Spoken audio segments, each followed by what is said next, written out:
صباح الخير عليك او مساء الخير على حسب الوقت اللي انت بتسمع فيه الفيديو ده.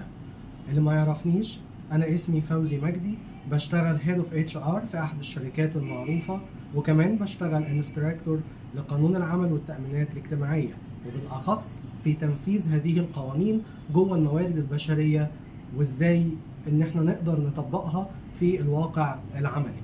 النهارده هكلمكم عن موضوع مهم جدا، شائك جدا، تم الحديث فيه اكتر من مره، وخصوصا في الفتره اللي فاتت في بعض قنوات الفضائيه وعلى التوك شو وفي السوشيال ميديا.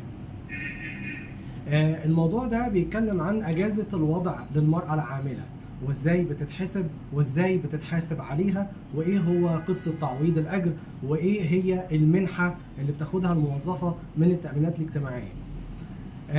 الموضوع ده تم الحديث فيه زي ما قلت في التوك شو، وعلى الأخص في البرنامج الشهير هي وبس اللي بتقدمه الإعلامية الشهيرة رضوى الشربيني، واستضافت أحد محامي النقد، واستضافت أخصائية موارد بشرية من شركة، واستضافت برضو صانعة محتوى كانت عملت فيديو بتتكلم فيه عن الموضوع ده.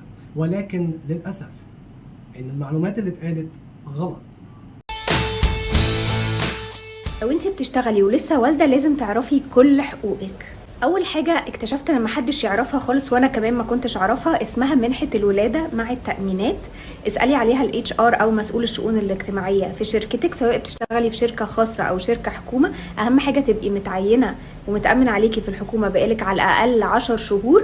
هتاخدي 75% من السالري بتاعتك بعد ما تولدي بمجرد بطاقتك وشهاده ميلاد البيبي. انا رحت استلمتهم بمنتهى السهوله من بنك مصر، وبصراحه كانت حركه حلوه قوي من الحكومه. سنة الحياة الزواج معروفة، وبعد الزواج نحمل ونخلف. ما جبتش حاجة جديدة، ده مش اختراع. بس حتى واحنا بنحمل ونخلف عندنا مشكلة. حتى فكرة ان الست الحاجة الطبيعية انها تتعب، تتوجع، تتألم، تتعب وهي حامل مرفوضة. مرفوضة حتى لو القانون بيدعمها، مرفوضة حتى لو المجتمع بيطبطب عليها. لكن لما نيجي عند الجد الحكاية بتبقى غير. فيديو اتعمل كسر الدنيا والناس ابتدت تتكلم عليه، واعتقد ان دي قضية مهمة وقلنا لازم نتكلم عنها النهاردة في البرنامج.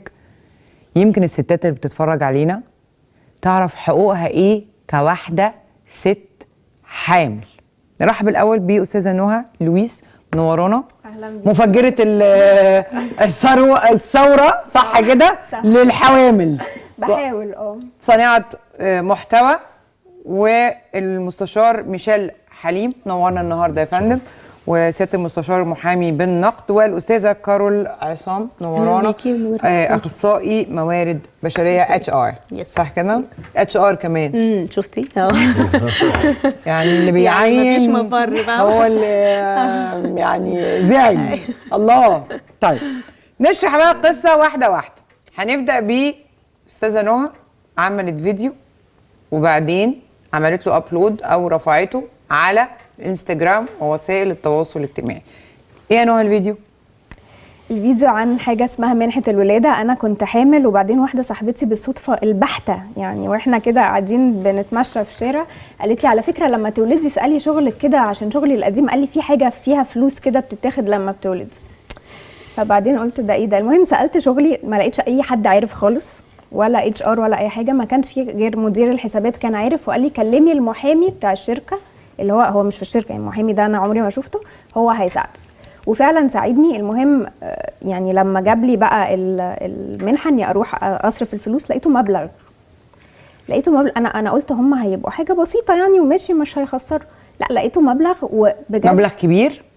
كبير. بس ده بيختلف على حسب الشركه ايه، والاشتراك التاميني والماهيه والمرتب وكل ده. بس انا لما لقيته مبلغ، حتى لو هو مبلغ صغير، ليه الستات مش عارفين ده؟ ليه؟ يعني صعب عليا جدا. كم بالراحه. انت حامل تتمشي مع صاحبتك، قالت لك عندك منحه لما تخلفي. رحتي الشركه قالوا لك اسالي محدش محامي. عارف حاجة. محامي خدك وداكي فين؟ لا ما ودانيش اي حاجه، قال لي ايوه في حاجه اسمها كده. فحتى المحامي اصلا كان مش مركز، يعني مش مركز، الموضوع مش في مخه قوي من حلو. كتر ما المنحه دي مش منتشره.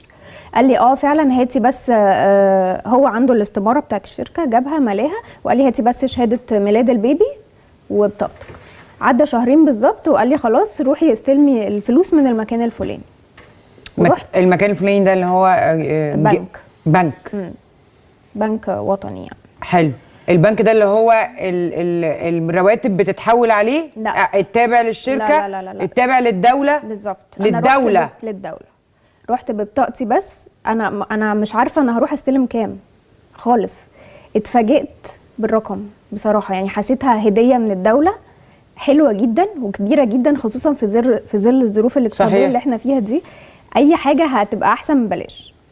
وصعب عليا جدا قد ايه، محدش عارف. كل الامهات يعني اللي ولدوا دول في السنوات الماضيه دي كلها قرون. بالظبط. انا اتولدت اتنين، انا ليا على بنتين ده، شوف بدلك ليا منحتين يا جماعه يعني. وبعدين عملتي ايه؟ بس فانا عندي بيج على الانستجرام بعمل فيها حاجات لامهات، وصفات ونشاطات وكل ده. حلو. فقلت لازم اوعيهم. رحتي حاطه الفيديو؟ رحت حاطه الفيديو. كله بقى قال لي لا مفيش حاجه اسمها كده. انا سالت شركتي قالوا لي مفيش حاجه اسمها اللي هو يا جماعه انا حاطه لكم سكرين شوتس من جرايد رسميه. هو ايه يعني حسسوني ان انا مجنونه وان انا الوحيده اللي اخدتها بجد. يعني مثلا 10 من ال 100,000 بعتوا لي انا فعلا اخدتها مع مرتب ال3 شهور اجازه وضع مع كل. قليل جدا جدا. كله في شركات بتقول لك ايه فعلا في المنحه دي، بس مش انا اديتك مرتب ال3 شهور، روحي هاتي المنحه واديها لي. سياده المستشار في حاجه اسمها كده؟ اكيد طبعا. في القانون. ايه بقى؟ طمنا. هو طبعا طالما في قانون المفترض انه تم نشره والمفترض العلم. يعني ما ينفعش حد سواء اللي كان بيحتج بهذا القانون لصالحه او لضده يحتج بجهله بهذا القانون.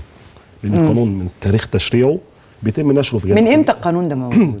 لا هو موجود في قانون العمل، بس هو اخذ شويه تحسينات لصالح المراه. يعني كان موجود ولكن بقى في تسهيلات تمكين اكتر للمراه.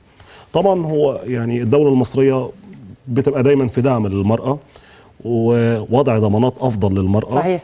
ودي افضل ضمان للمراه. يعني ايه بقى؟ انا عايزه اعرف ايه القانون؟ ماده 91 من قانون العمل، هو بيحكمها اكتر من قانون. الماده 91 من قانون العمل المصري. مالها بقى الماده 91 من قانون العمل؟ تمنح السيده العامله اجازه وضع 3 اشهر مع منحه 75% من اجرها لمده 3 اشهر. اوبا. ده ملوش علاقه براتبها، يعني هي بتاخد اجازتها 3 شهور 90 يوم مدفوعين اجر. الماده 91 ما قالتش هنا في لغط حاصل لان ما بيحكمش الكلام بتاعنا ده قانون العمل بس، قانون العمل وقانون الطفل، قانون حمايه الطفل. فبرضه عندنا الماده 71 من قانون حمايه الطفل.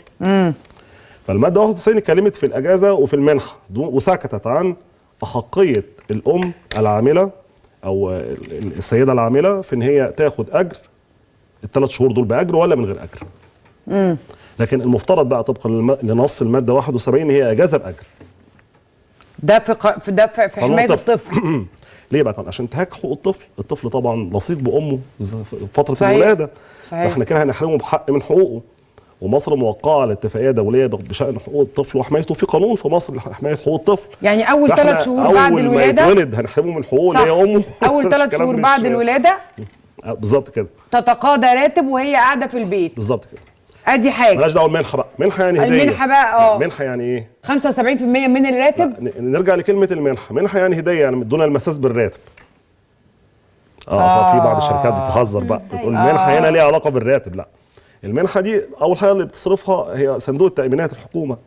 الحكومه المصريه بتدي هديه قدرها 3 شهور بنسبه 75% من الراتب الاساسي. يعني تعويض هديه في 3 شهور ولا في شهر واحد؟ يعني 75% من اجمالي 3 شهور. 3 شهور يا فندم. اوبا، ده مبلغ. ما هو بس من الاجر الاساسي، يعني مش هنحسب بقى الاجر كامل بالارباح من اساسي الراتب. اساسي الراتب 75% في 3 من اساسي اخر راتب ليها. حلو قوي ده. اخر راتب اساسي. والشركات ما تقولش عليه. ليه بقى؟ مكتمين. عشان في شركات بتقول لك انا مش هقبضك ال3 شهور وانت هتاخديهم من الحكومه. على اساس ايه؟ ان هم بيوفروا لنفسهم، بيوفروا المرتب على اساس انت هتاخدي مبلغ برضو، بس هو المفروض تاخدي ده وده. هم بيوفروا اللي هم هيدفعوه عشان عارفين ان الحكومه هتديكي التاني. هقول لكم غلط في ايه، بس الاول خلونا نشرح هي ايه اجازه الوضع للمراه العامله، وفي كم نص قانوني نص على هذه الاجازه جوه القوانين المصريه. تعالوا كده نلف ونشوف القوانين قالت ايه. اول حاجه قانون العمل رقم 12 لسنه 2003، وهو القانون الذي يحكم علاقات العمل بين صاحب العمل والعامل في وقتنا الحالي. ما زال قانون العمل في أوقاته الأخيرة كان بيتجدد أو بيطلع قانون جديد، ولكن لسه لم يصدر حتى الآن من مجلس الشعب. أجازة الوضع في قانون العمل رقم 12 لسنة 2003 اتكلم عنها المشرع في المادة 91 لما قال: للعاملة التي أمضت 10 أشهر في خدمة صاحب عمل أو أكثر الحق في أجازة وضع مدتها 90 يوما بتعويض مساوي للأجر الشامل، تشمل المدة التي تسبق الوضع والمدة التي تليه، بشرط أن تقدم شهادة طبية مبينا بها التاريخ الذي يرجح حصول الوضع فيه. ولا يجوز تشغيل العاملة خلال 45 يوما التالية للوضع، ولا تستحق هذه الأجازة لأكثر من مرتين طوال مدة الخدمة. وده اللي نص عليه قانون العمل. لو كنا نركز كده على نص المادة هنيجي نقول أول حاجة التي أمضت 10 أشهر في خدمة صاحب عمل أو أكثر، يعني المفروض يكون ليها مدة خدمة عند صاحب عمل أو أكثر 10 شهور. وال10 شهور هنا المشرع أخذها من قانون التأمينات الاجتماعية، لأن هو قال علشان المرأة العاملة أو المؤمن عليها تقدر تصرف تعويض الأجر من التأمينات الاجتماعية لازم تكون خاضعة للتأمينات الاجتماعية لمدة 10 أشهر. خدمة صاحب عمل أو أكثر يعني مش شرط تكون إنها 10 شهور في خدمة صاحب عمل واحد، ولكن قد يكون لها مدة تأمينية 10 شهور تأمينية. مدتها 90 يوم يعني 3 شهور، لأن الشهر في القانون هو 30 يوم، بتعويض مساوي للأجر الشامل. وليه قال كده؟ لأن الأجر القاعدة العامة بتاعته بتقول أن الأجر في مقابل العمل، فهي في أجازة حاليا أجازة الوضع، فهنا عشان كده القانون قال تعويض مساوي للأجر الشامل، فهي هتعوض كأنها موجودة، يعني تعويض مساوي للأجر الشامل، ولكن ما قالش إنها هتاخد أجر، وده اللي قاله قانون العمل.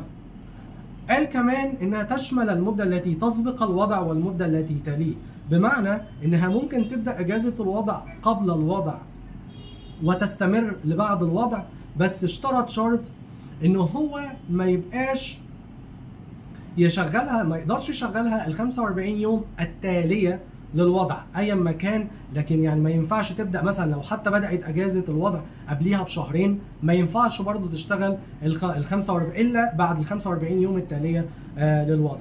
وحط شرط، والشرط هنا اسمه شرط واقف طبقا لأحكام القانون المدني. واقف يعني لازم يحصل علشان هي تستحق هذه الأجازة. الشرط هو إيه؟ هو أن تقدم شهادة طبية موضح الميعاد المتوقع لحدوث الوضع. ليه المشرع عمل كده؟ هو مش تعسف ولا حاجة خالص زي ما الناس بتقول، هو علشان بس صاحب العمل يعمل حسابه ان هو يعين حد بديل خلال هذه الفترة علشان الشغل بتاعه يفضل شغال ما يقعش، فبيجيب حد مؤقت لمدة 3 شهور ثم يحضرها هي مرة أخرى بعد أن تستكمل المدة القانونية التي ذكرت في القانون. ولا تستحق هذه الأجازة لأكثر من مرتين طوال مدة خدمة العاملة، والمقصود هنا طوال مدة خدمتها من بداية العمل إلى نهاية العمل، أو بمعنى أدق إن هي لغاية لما تطلع على المعاش، أحول ما تخش الخدمة لغاية لما تطلع على المعاش، ليها مرتين فقط جوه قانون العمل. طيب الحاجة الثانية، القانون الثاني الذي تحدث عن هذه الأجازة جوه القوانين المصرية وهو القانون الطفل المصري، والقانون ده صدر بالقانون رقم 12 لسنة 1996، ولكن تم تعديله بالقانون رقم 126 لسنة 2008. عدل المادة الخاصة بأجازة الوضع وهي المادة 70 طبقا لقانون الطفل، والتي أصبح نصها بينص على إيه؟ للعاملة في الدولة والقطاع العام وقطاع الأعمال العام والقطاع الخاص، سواء كانت تعمل بصفة دائمة أو بطريقة التعاقد المؤقت الحق في إجازة وضع مدتها 3 أشهر بعد الوضع بأجر كامل، وفي جميع الأحوال لا تستحق العاملة هذه الأجازة لأكثر من 3 مرات طوال مدة خدمتها. يبقى قانون الطفل عمل إيه؟ عمل إن هو زود عدد مرات الوضع، بدل ما كانت 2 في قانون الطفل قانون العمل أصبحت 3 مرات جوه قانون الطفل المصري، وبرضه طوال مدة خدمتها، أي من ساعة لما تدخل الخدمة لغاية لما تخرج منها. وطبعا نص المادة واضح جدا إن هو يشمل كافة العاملات بجمهورية مصر العربية، لم يستثني أحد من تطبيق هذه الأجازة، اللي قالوا 3 أشهر بعد الوضع بأجر كامل. إذا لا يوجد فترة قبل الوضع كما هو الحال في قانون العمل المصري. قانون العمل قال المدة التي تسبق الوضع والمدة التي تليه، لكن قانون الطفل لم ينص على هذا وقال بعد الوضع. وهنا ليه عمل كده المشرع؟ لأن في قانون الطفل قال إن لازم المرأة تقعد جنب طفلها أول 3 شهور في حياته، لأن هو أكتر حد هيبقى محتاج له هو أمه، ولذلك هو نص على هذا. ولكن السؤال الذي يطرح نفسه في هذا، أيا من القانونين سوف يطبق؟ هل هو قانون العمل رقم 12 لسنة 2003 أم قانون الطفل رقم 12 لسنة 1996 والمعدل بالقانون 126 لسنة 2008؟ قواعد التفسير القانونية بتقضي أن القانون الذي يطبق هو القانون الجديد، لأن القاعدة القانونية أو النصوص القانونية بتقول التشريع اللاحق ينسخ السابق طالما تحدث في نفس الموضوع. وبما أن قانون الطفل هو القانون الجديد فهو الواجب التطبيق على هذه الحالة. إذا نحن أمام قانون الطفل هو الذي يطبق على كافة أجازات الوضع لكافة العاملات المؤمن عليهم بجمهورية مصر العربية. وبناء عليه تستحق هذه الأجازة للمرأة المؤمن عليها والعاملة لمدة 3 أشهر بعد الوضع بأجر كامل، وفي جميع الأحوال لا تستحق هذه الأجازة لأكثر من 3 مرات طوال مدة خدمتها. نيجي للقانون الثالث الذي تحدث عن أجازة الوضع، وهو القانون رقم 148 لسنة 2019، وهو القانون الخاص بالتأمينات الاجتماعية. كما نعلم جميعا بأن هذا القانون تم تشريعه في عام 2019، وهو بديلا عن القانون رقم 75 لسنة 79 اللي هو قانون التأمينات القديم. ولكن قانون التأمينات القديم والجديد لم يعدل، أو بمعنى أدق القانونين ادوا نفس الحقوق للمرأة المؤمن عليها في أجازة الوضع، لما قال تستحق المؤمن عليها في حالة الحمل والوضع تعويضا عن الأجر يعادل 75% من الأجر المشار إليه في الفقرة الأولى من المادة كذا تؤديه الجهة المختصة بصرف تعويض الأجر، وذلك عن مدة إجازة الحمل والوضع المنصوص عليها بقانون العمل أو بأنظمة العاملين المدنيين بالدولة أو القطاع العام بحسب الأحوال، بشرط ألا تقل مدة اشتراكها في التأمين عن 10 أشهر.